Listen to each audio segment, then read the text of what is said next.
बुराई करने से हत्या का दोषी। मैं आपको एक कहानी बता रहा हूँ, इसमें आप समझ जाएंगे कि बुराई करने वाला दोषी हो गया।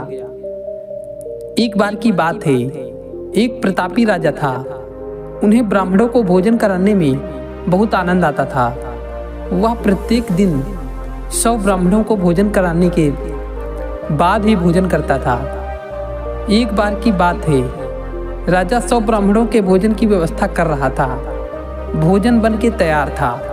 आकाश से एक चील पक्षी एक नाग सांप को पकड़ के उड़ रहा था। नाग सांप जान बचाने के लिए तड़प रहा था। तभी उसके मुंह से जहर निकला। जहर ऊपर से गिरा और सीधे राजा द्वारा बनाए गए भोजन में गिर गया। किसी ने भी नहीं देखा कि भोजन में जहर गिर गया है।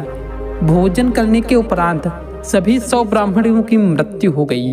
यमराज के दरबार में चित्रगुप्त जब हिसाब किताब लगा रहे थे तो बार बार सोच रहे थे कि मृत्यु का दोष किसके ऊपर डाला जाए। राजा, जिसको पता ही नहीं कि भोजन में जहर है या फिर नाग, उसे क्या पता उसके मुंह से निकला जहर नीचे उस भोजन में गिर गया है। वह तो अपना जान बचा रहा था। चील पंछी को दोषी नहीं दिया जा सकता क्योंकि वह तो अपना भोजन लेकर जा रहा था।